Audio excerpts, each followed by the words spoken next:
Bonjour et bienvenue sur No Limit Sécu, le podcast francophone hebdomadaire dédié à la cybersécurité.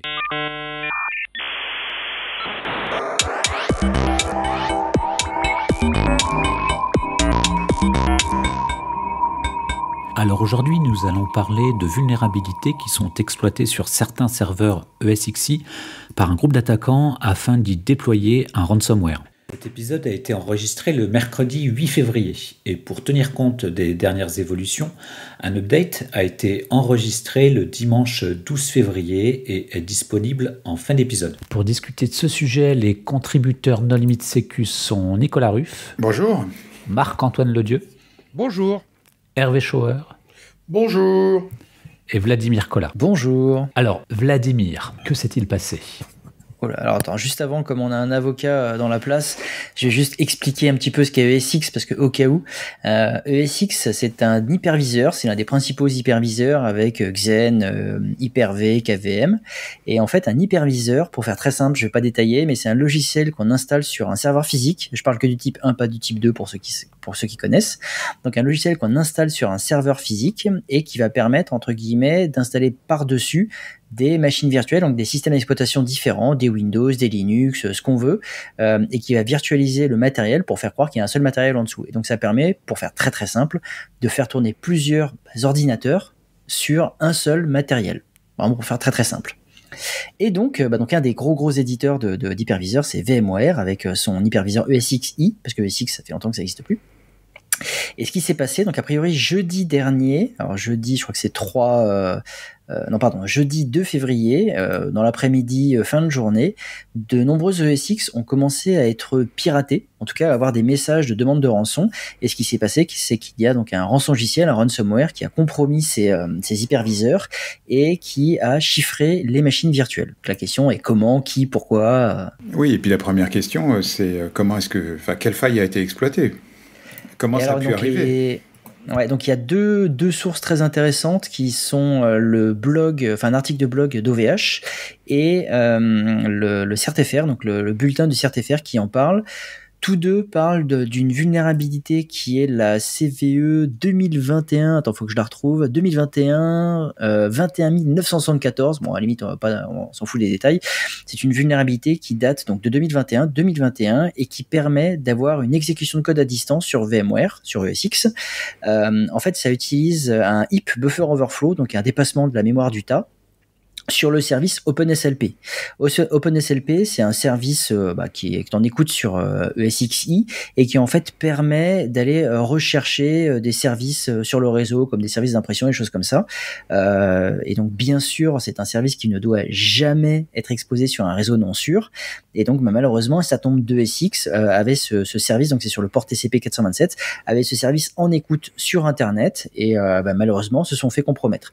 Alors il y a un certain débat sur l'origine de la vulnérabilité parce que en décembre, il y a un bulletin qui est sorti chez VMware qui parle qui décrit une autre vulnérabilité sur ce même protocole qui a priori est également un heap buffer overflow et qui a priori permettrait d'exécuter du code. La différence, c'est que la vulnérabilité précédente dont j'ai parlé, donc elle date de février 2021. Il y a un code d'exploitation public qui est sorti à l'été 2021, un code en Python avec tout ce qu'il faut, donc la construction des gadgets pour avoir l'exécution de code et avec une exécution à la fin de commandes, c'est-à-dire qu'en fait pour pirater un ESX, il suffit juste de prendre exactement le script Python, de changer la commande shell et mettre sa propre commande shell, c'est très simple à faire, n'importe qui est capable de le faire et on compromet un ESX. Ce que j'ai pas précisé, c'est que la vulnérabilité de 2021 touche ESX 6.5, 6.7 et aussi la branche 7, sachant que 6.5 et 6.7 c'est plus supporté depuis l'automne dernier. Et ça fait un moment que VMware annonce la fin de support. Parce qu'en fait, la version 6.5 en particulier était très très très populaire, et la 6.7 aussi parce qu'ils ont filé des clés gratuites à un moment pour passer de 6.5 à 6.7, et donc ça fait un moment qu'ils annoncent la fin du support, ça fait un moment qu'ils communiquent là-dessus en disant attention, fin de support, et donc ça fait que ce qui fait que les versions piratées, en fait, c'est des versions non supportées. En fait, ça se résume malheureusement, tristement, c'est piratage d'entreprise depuis Internet par une vulnérabilité vieille de 2 ans avec un service interne qui doit être pas exposé sur Internet, sur des services qui sont plus supportés depuis plusieurs mois chez l'éditeur. Oui, alors la polémique sur la faille exploitée, c'est une polémique interne à No Limit Sécu, hein. Mais c'est vrai que toutes les sources d'informations publiques, que ce soit le site de l'ANSSI, l'OVH, etc., disent que la vulnérabilité reste à confirmer. Et je pense qu'en fait, personne, c'est arrivé tellement soudainement que personne, à ma connaissance, n'a publié de backup ou de trace réseau, enfin, ou de crash dump ou autre, qui permettrait de confirmer en fait la faille utilisée. Après, c'est pas très important. Non. Apparemment, c'est pas un 0-day. Si on est en 7.0 dernière version, on n'est pas vulnérable.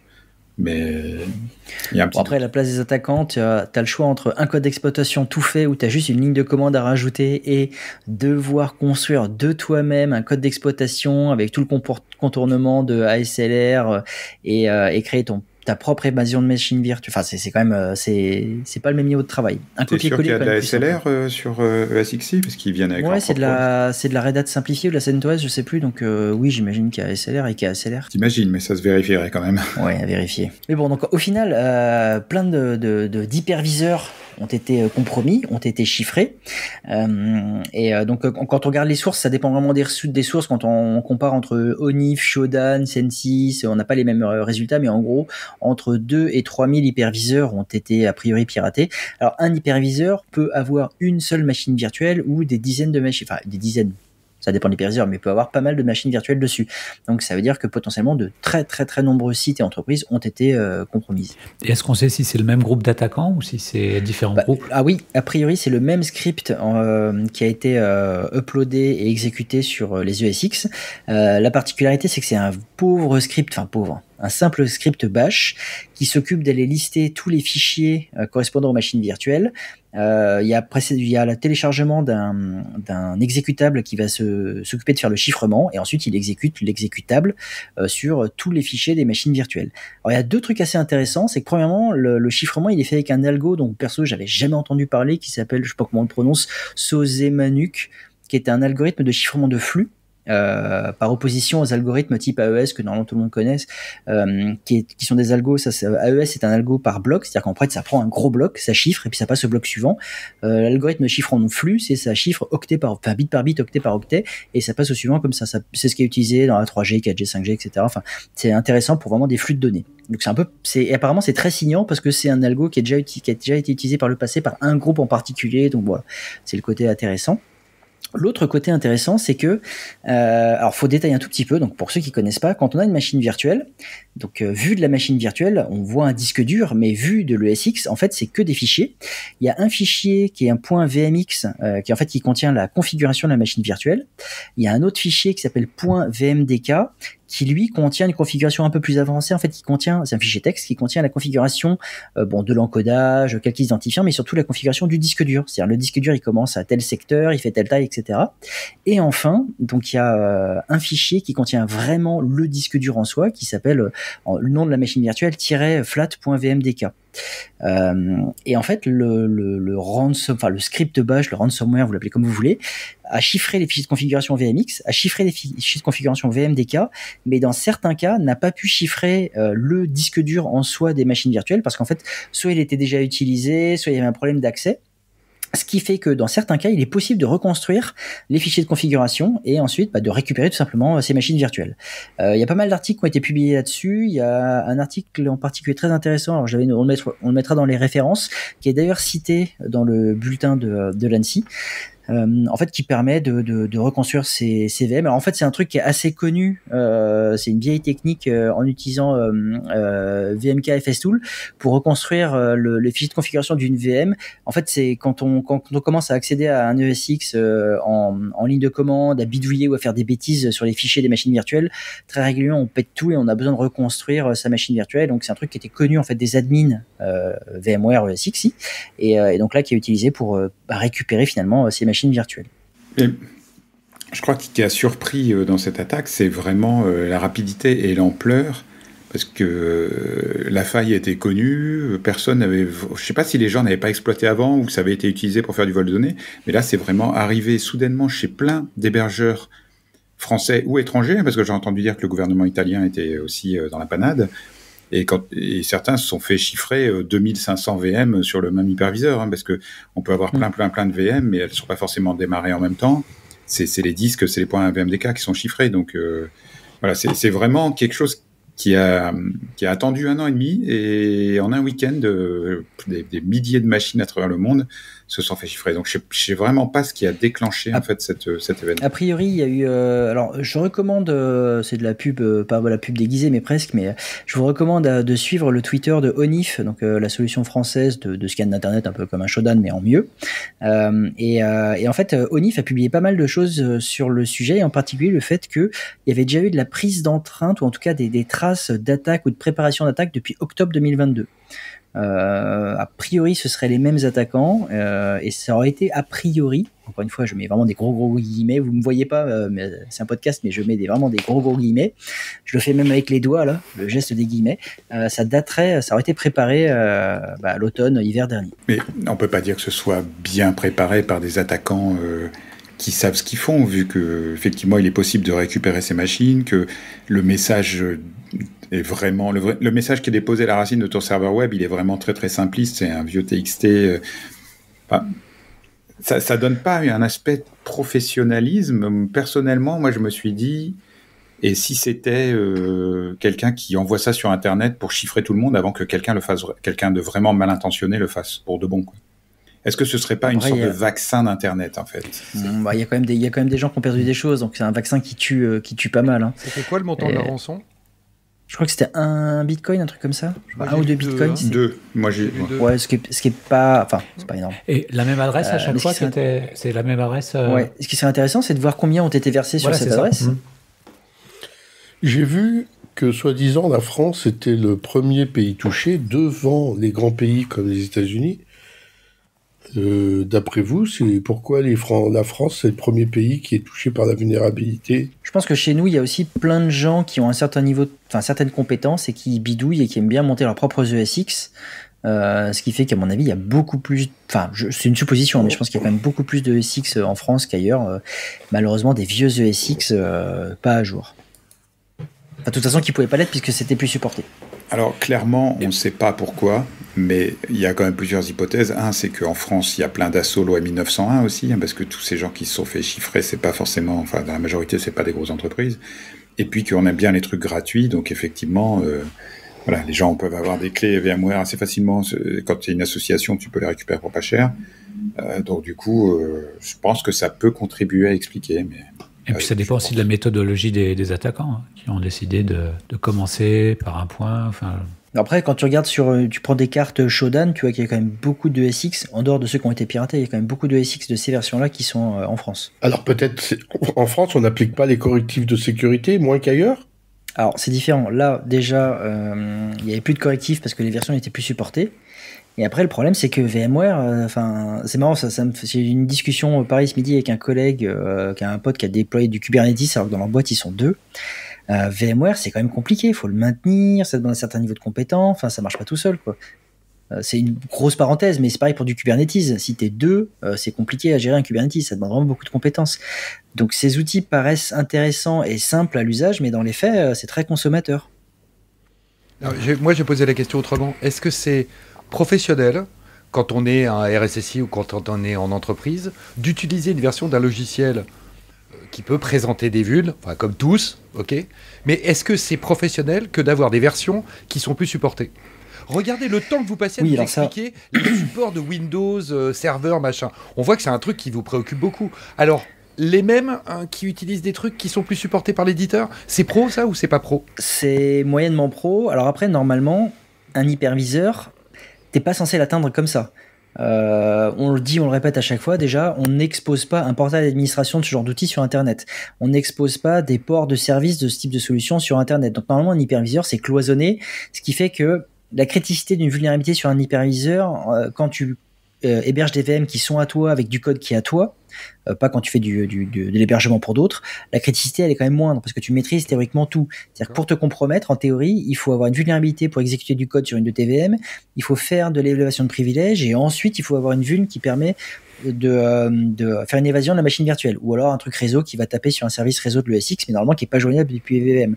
Donc c'est pas, théoriquement sur le papier c'est pas trivial. Dans les faits, il y a plein de ESX exposés sur Internet avec leurs services exposés sur Internet. Moi, je ne blâmerais pas les victimes, honnêtement, hein, parce que... Je ne blâme pas les victimes. Non, mais il faut voir aussi que mettre à jour un ESX, c'est pas aussi simple que ça. C'est compliqué. Tu dois arrêter ton infra, tu dois faire des mises à jour. Il y a des histoires de version de VMDK, tu peux pas forcément revenir en arrière. C'est des fichiers énormes, donc du coup, pour faire des backups, Ouais, normalement, pour avoir travaillé sur ce genre de sujet, des mises à jour d'hyperviseurs, pas que VMware, mais tout, c'est compliqué parce que si tu as des fermes d'hyperviseurs, plusieurs hyperviseurs, tu dois avoir plus de capacité que tu n'en utilises, parce que quand tu fais une mise à jour d'un hyperviseur, tu dois basculer toutes tes machines virtuelles sur les autres hyperviseurs. Si t'as pas un système de stockage partagé, genre un SAN ou un NAS, un truc comme ça, c'est très très compliqué. Donc la procédure de mise à jour d'une ferme d'hyperviseurs, elle est vraiment pas triviale. Ça demande vraiment à être procéduré, à être travaillé, testé. Et d'autre part, quand t'as qu'un seul hyperviseur, c'est compliqué. Les histoires de réseau de management, c'est une vue de l'esprit d'expert en sécurité, mais tu prends n'importe quel TPE, PME ou même n'importe quel hébergeur qui te fait du bare metal et qui va te donner une adresse IPv4, tu fais pas une architecture multiniveau avec plusieurs réseaux, des firewalls intermédiaires qui font du routage, etc. Je veux dire, quand tu héberges un WordPress pour une association, que tu as besoin de 2 VM parce que tu as un WordPress et un MySQL. Oui, je suis d'accord, sauf que VMware de base te demande de configurer une interface d'admin avec une IP différente et en général un sous-réseau différent de celui de tes interfaces entre guillemets pour tes VM. Donc de base, VMware t'indique quand même qu'il vaut mieux éviter de mettre ça sur les mêmes interfaces et les mêmes réseaux. Oui, quand tu le fais à la maison peut-être, mais quand tu es sur un hébergeur, il te fournit pas aussi facilement. Enfin, tu vois, il va pas forcément te donner 2 adresses IP contiguës ou un sous-réseau ou quelque chose comme ça. Donc du coup, à la fin, voilà. Ouais, mais je pense que de manière générale, tu dois pas avoir un hyperviseur à toi si tu n'as pas la capacité de le cloisonner, de le sécuriser complètement. Ouais, alors du coup, c'est quoi les alternatives? Parce que si c'est ni Kubernetes ni VMware, tu fais quoi? Tu prends du WordPress hosté chez WordPress, des VPS, des petites machines virtuelles, des choses comme ça. Déjà, tu t'emmerderas beaucoup moins à gérer parce qu'il faut le gérer le SX. Hein. C'est quand même un boulot. Alors, je suis pas d'accord. Le SX, il n'y a rien à gérer. À part les mises à jour, une fois que ça tourne, ça tourne. Déjà. Oui, mais il n'y a rien à gérer au-delà de ça. Oui, mais ce que je comprends, moi, c'est que justement, les gens ne mettaient pas à jour. En fait, ce qu'on disait juste avant, c'est que même si tu étais à jour, comme ESX, les versions impactées n'étaient plus supportées, à part la branche 7, hein, mais n'étaient plus supportées. Même si tu étais à jour, VMware t'indiquait, tu regardais, tu es à jour, alors qu'en fait, c'était... Oui, mais à jour d'un truc pas supporté, c'est que t'as pas la bonne version. Ouais, mais c'est compliqué. C'est-à-dire que si, comme dit Nico, t'es une petite entreprise, une asso, un truc comme ça, t'as pas forcément l'information. VMware, ils ont beaucoup communiqué, mais ils ont communiqué à leurs clients, gros clients, je pense payants. Et si t'es pas dans le sérail, entre guillemets, si t'es pas expert du domaine, t'as pas l'information, tu sais pas juste que ta version est le plus supportée. C'est comme un Windows 7. Aujourd'hui, tu vas dans Windows Update, tu fais chercher les mises à jour, il te dit il n'y a pas de mise à jour pour votre système. Ce que tu comprends, c'est je suis à jour, mais ce qu'il faut comprendre, c'est qu'il n'y aura plus jamais de mise à jour pour ton système. Et voilà, c'est pas toujours évident de s'en rendre compte. D'autre part, tu parles de réseau d'administration, etc. Mais moi, j'ai fait de la réponse à incident ce week-end. Et je dis au gars, mais bon, pourquoi tu fais pas du SSH pour atteindre ton hyperviseur? Il dit, mais parce que si je veux mettre un SSH, il faut que je fasse tourner une VM dans laquelle je vais mettre mon SSH ou mon OpenVPN. Donc si l'hyperviseur est en RAD, le seul moyen de le dépanner, c'est d'exposer sur Internet. Bon, après, ESX, tu peux le joindre en SSH. Tu peux activer le SSH et même changer de port. Mais bon, mais je pense que juste gérer son propre hyperviseur, c'est trop, quoi. Enfin, si t'as besoin juste d'un WordPress, tu prends un WordPress en mode SaaS chez WordPress et c'est terminé, t'as pas besoin de plus. Oui, enfin, n'importe quel infra un peu moderne, tu vas avoir un site public, tu vas avoir un intranet pour les gens de ton asso, par exemple, tu vas avoir une base de données, tu vas peut-être avoir une architecture master-slave sur tes bases de données pour pouvoir faire de la réplication. Enfin, je veux dire, même un amateur, il peut vite se retrouver avec 5 machines virtuelles, quoi. Si tu regardes, si tu fais une install ELK, tu peux potentiellement te retrouver avec pas mal de machines. On a déjà eu ce débat ce midi, mais je suis d'accord. Le problème, c'est que les enjeux de sécurité sont tels que oui, c'est rigolo, oui, c'est marrant de monter son infra, de monter son ESX, etc. Tu peux te faire un lab, ouais, mais quand tu as des choses qui en dépendent des entreprises, des assos, ça me paraît quand même assez dangereux. Alors, quelles sont les leçons à tirer qu'est-ce qu'il faut faire déjà si on a un ESX? Alors, si tu as un ESX, dans les versions impactées, déjà, là, je vais faire bête, hein, je vais reprendre ce qu'a dit l'ANSI et le CRTFR, parce que c'est tout à fait ce qu'il faut faire, c'est isoler le serveur, essayer de faire une analyse du système pour voir s'il y a eu compromission ou pas, essayer d'installer. Alors eux, ils proposent même de réinstaller l'hyperviseur, appliquer les correctifs quand il y en a, ou monter de version, désactiver le service en question, le service SLP. Enfin, prenez le bulletin du CRTFR, il est vraiment très très bien fait, il n'y a pas grand chose de plus à faire. Si vous avez été compromis, chiffré, et que vous n'avez pas encore de solution, dans le bulletin du CRTFR, il y a un lien vers un article avec 2 chercheurs qui ont publié ça. Alors j'ai plus les noms en tête, mais Enes, alors je suis désolé si je prononce mal, mais Sonmez et Ahmet Ekak, qui ont fait un article très très bien qui décrit comment reconstruire et récupérer ces VM si c'est possible. Mais franchement, bulletin du CRTFR, il est très très bien. Il y a tout dedans. Et d'ailleurs, c'est la deuxième fois que le CRTFR publie un bulletin. Le dernier, c'était Log4j. C'est la deuxième fois qu'il y a une alerte vraiment urgente, publiée aussi rapidement avec des recommandations techniques, quoi. Je rejoins Nico sur la CNIL. Alors, très étonnamment, pour la deuxième fois, pareil, en 5 ans, la CNIL a publié officiellement un bulletin d'alerte pour ESXi. Et la fois d'avant, c'était Log4j. C'est ça. Oui, pardon, j'ai dit certes, mais c'est la CNIL, effectivement. Oui, ok.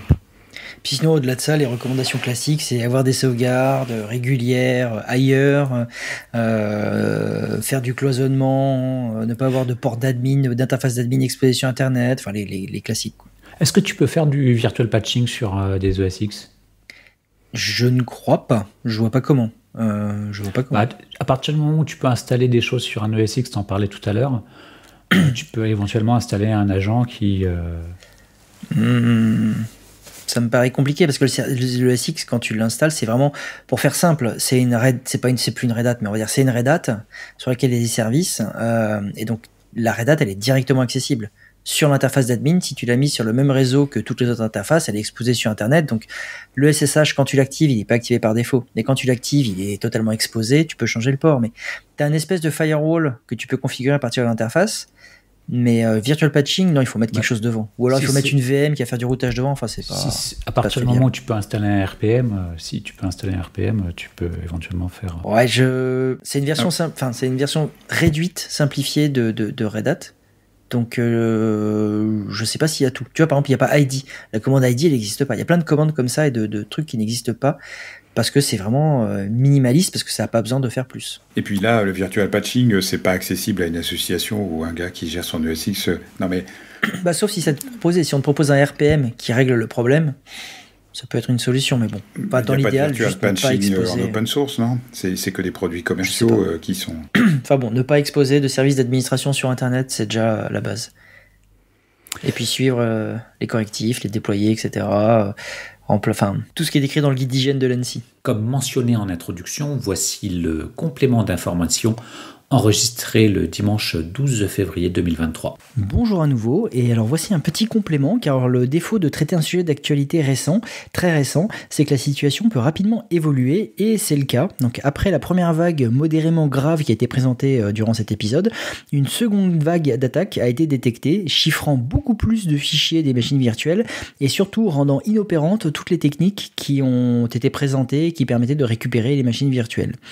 Dans ces nouvelles attaques, il n'y a plus l'adresse de paiement pour payer les rançons en Bitcoin, mais juste le contact TOX, qui est d'ailleurs le même que celui de la précédente attaque. Donc a priori, les mêmes attaquants qui ont juste fait évoluer leur technique par rapport à ce qu'ils ont pu lire sur Twitter, des articles de presse, etc. Et donc bon courage à tous ceux qui sont sur les réponses à incidents et qui doivent reconstruire leurs machines virtuelles, leurs ESX ou récupérer leurs données. Vlad, tu voulais ajouter quelque chose pour conclure ? Alors nous, avec notre entreprise, on est au campus cyber et l'année dernière, le campus cyber a proposé de faire un exercice de crise piloté par l'ANSI du nom de Rempart 22. Et donc l'exercice de crise, c'était, alors je me souviens plus exactement, mais il proposait que toute l'infrastructure bureautique type Office 365, etc., tombe en panne, et après des compromissions, pivots, etc. En fait, nous, notre entreprise, ça correspondait pas du tout à des risques chez nous. Donc en fait, moi, j'avais proposé un truc totalement différent, comme toute notre infra. On nous avait dit, on fait un autre scénario. Alors j'étais un peu parti loin. Je dis, on fait à partir de l'infra de supervision piratée, il y a des pivots dans le réseau Et ensuite, les attaquants arrivent à chiffrer tous les hyperviseurs, dont le nôtre. Et je disais, ouais, il y avait beaucoup de victimes, donc forcément, on peut pas se concentrer que sur nous. Et donc, c'est quasiment, à peu de choses près, le scénario qui s'est passé là, qu'on a travaillé en crise avec l'ANSSI en décembre. Donc, t'étais bien entraîné, toi? Oui, mais nous, on avait peu de risques, mais c'est assez rigolo. Enfin, non, c'est pas rigolo pour ceux qui l'ont vécu, ceux qui étaient en astreinte ou ceux qui ont perdu des VM, mais c'était assez surprenant, intéressant de voir que ce scénario s'est réalisé quelques semaines après. Et non, c'est pas nous qui avons fait cette attaque. Moi, si vous voulez, j'ai un fun fact aussi, mais juridique, puisque nous avons une nouvelle loi qui est sortie qui s'appelle la LOPMI, qui est la loi d'orientation et de programmation du ministère de l'Intérieur, et nous avons un nouveau délit dans le code pénal. Je ne résiste pas de vous en faire profiter. Alors, je vous fais la version littéraire, puis après je vous explique en une ligne. Le fait pour un opérateur de plateforme en ligne, mentionné à l'article L111.7 du Code de la consommation, enfin globalement, une plateforme en ligne, d'accord ? Le fait pour cette personne qui restreint l'accès à sa plateforme aux personnes utilisant des techniques d'anonymisation des connexions. Donc, j'opère une plateforme en ligne et je restreins l'accès à ma plateforme à des gens anonymisés. Ok, je pense que vous aurez bien compris.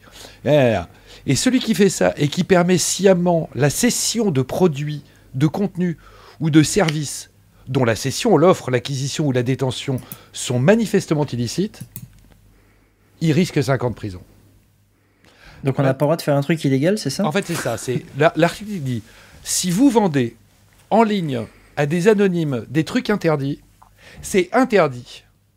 Et là, vous risquez 5 ans de prison ou 150 000 d'amende. Alors, je te pose la question que j'ai posée sur Twitter ou sur LinkedIn. Mais si ce sont des gens connus, est-ce que c'est autorisé de leur vendre des choses interdites ? Mais pourquoi est-ce que vous cherchez à avoir des explications intelligentes là où le législateur n'a cherché qu'une chose ?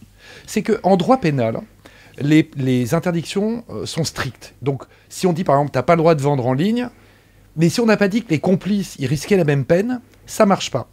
Donc, au bout d'un moment, le législateur prend de nouveaux délits en espérant avoir ratissé large sur les trucs qu'il a identifiés comme étant problématiques en termes de poursuite pénale. Et là, l'hypothèse, pour moi, vendre en ligne à des anonymes un truc interdit, ça s'appelle les sites en point oignon, pour le caricaturer à peu de choses. Okay, puisque tu es censé y arriver que par tort, machin. Voilà. Donc, s'il n'est pas dit clairement dans la loi que tu n'as pas le droit de vendre des trucs illicites, ah oui, mais ça, c'est à des anonymes. Ah bon, ça, on l'a pas prévu. Mais c'était en ligne. Ah, ça, on l'a pas prévu. Eh ben, je te ponds ça comme délit. Eh ben, maintenant, si un anonyme, il vend à des anonymes un truc qui est interdit, eh ben, il risque, en France, sur le territoire national, 5 ans de prison et 150 000 € d'amende. J'attends la jurisprudence. Je pense que nous aurons pris notre retraite tous avant ou après la réforme promue par le gouvernement actuel. Voilà. Tu veux dire dans 2 ans ? Je n'ai rien à dire sur ça. Moi, je guette les 5 ans de prison et les 150 000 € d'amende pour ceux qui se font jamais toper en France. Mais on a un délit. Alors, est-ce que c'est en fait pour porter plainte sur un fondement précis puis aller obtenir un truc de l'assurance ? Ça, je vous expliquerai une prochaine fois le nouvel article du Code des assurances qui dit que, en fait, on ne te remboursera jamais ta rançon. Mais ça, je vous garde ça pour la prochaine fois. Ok, merci Marc-Antoine, c'est noté. Bon, chers auditeurs, nous espérons que cet épisode vous aura intéressé. Nous vous donnons rendez-vous la semaine prochaine pour un nouveau podcast. Au revoir. Au revoir.